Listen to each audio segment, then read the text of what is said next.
Today, we are diving into one of the most important books on strategy ever written. We're talking about Thucydides' History of the Peloponnesian War. Now, I know what you're thinking, ancient history, right?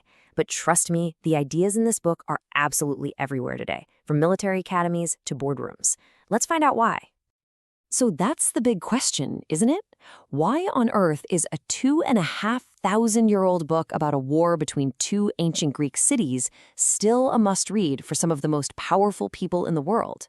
What exactly is hiding in these pages that's so timeless? You know, to really get it, we have to start with the author's mindset. This quote here is a huge clue. Thucydides wasn't just writing down a list of events. He was an analyst.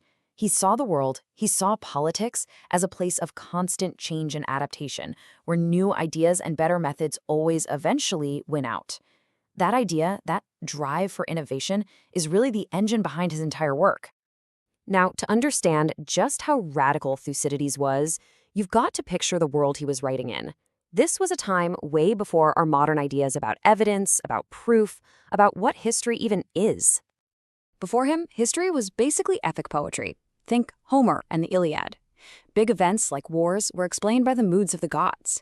You know, a battle was won because a god favored one side, or a plague happened because someone made Zeus angry. Thucydides had no time for that. He called those stories compositions that are attractive at truth's expense. He was after something real. And this is where you really see the difference.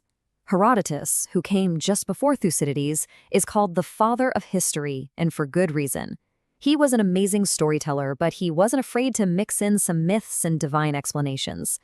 Thucydides, he basically created a whole new field. He becomes the father of scientific history because he insisted on hard evidence, focused only on human motivations, and completely kicked the gods out of the picture. So this new approach, this was his game-changing innovation. He didn't just tell us what happened, he invented a method to figure out why it happened, giving us some of the very first tools for real political analysis. His method pretty much boils down to 3 huge steps. First, forget the gods, focus on what people actually do and why they do it. Second, be a detective. Scrutinize every piece of evidence and separate solid fact from rumor. And third, this is the revolutionary part. Find the truest cause. He believed the official reasons countries go to war are often just a smokescreen for something deeper, something more fundamental. And listen to this, because it perfectly captures his ambition. He wasn't writing to be popular in his own time. He believed that by digging for those truest causes, he was uncovering universal truths about human nature and power, truths that would be just as relevant thousands of years later. He was writing for us. Okay, so what was this universal truth he found?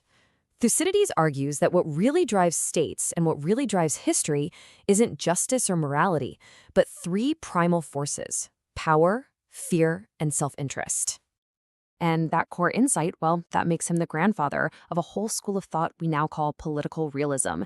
It's basically a way of looking at the world that says nations at the end of the day will almost always act to protect themselves and increase their own power, no matter what they might say publicly. And here's his method in action. The public reasons for the war, the spark, were a bunch of small-time disputes over trade and alliances. But Thucydides said, no, that's not the real story. The truest cause, the fuel for the fire, was, and I quote, the growth of the power of Athens and the alarm which this inspired in Lacedaemon, or Sparta. That fear, he said, made war inevitable. A rising power challenging an established one. Does that sound at all familiar? And what a clash it was. You had 2 superpowers, but with totally different strengths. Athens was the undisputed master of the sea. It was a naval empire, a commercial giant. Sparta, on the other hand, was the ultimate land power, with an army that nobody wanted to face in open battle. It was like a whale versus an elephant. This mismatch meant neither side could easily defeat the other, which led to this long, brutal, drawn-out war. And if you want to understand the cold, hard logic of this worldview, nothing beats this quote. It's from the famous Melian dialogue. The powerful Athenians basically sail up to the tiny, neutral island of Melos and tell them, join us or we will destroy you. The Melians talk about justice and fairness, but the Athenians cut them off. They say justice only exists between equals. In the real world, the strong do what they can and the weak suffer what they must. It is absolutely chilling, and it's one of the most famous passages in all of political science. And right there, that's where this ancient book stops feeling like history and starts feeling like today's headlines. Thucydides' work isn't just a record, it's a living model for understanding conflict right now. I mean, you can literally draw a straight line from Thucydides through thinkers like Machiavelli and Hobbes, all the way to the formal study of international relations today. And that central idea we talked about, a rising power causing fear in an established one, that now has a name, the Thucydides Trap. It's a term you hear constantly in any serious discussion about the relationship between the US and China. Which brings us right back to our original question. So, who's actually reading this book? Well, pretty much anyone whose job involves understanding power and competition. It's required reading at military war colleges. Diplomats study his insights on negotiation. And it's not just them. Even corporate strategists use the rivalry between Athens and Sparta as a case study for business. So, after all that, where does this leave us? Is his pretty grim view of the world something we're just stuck with forever? You see, in the end, Thucydides wasn't trying to be a prophet. He wasn't even really a moralist. He was more like a doctor, a diagnostician. He wasn't telling us how the world should work. He was giving us a stark, brutally honest diagnosis of how it does work, based on what he saw as the fundamental, unchanging parts of human nature. This is for entertainment and educational purposes only. And so we're left with the massive question his work forces every generation to ask.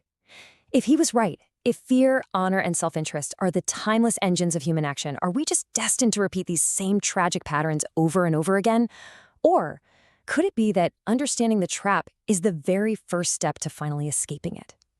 That's the question he leaves for us.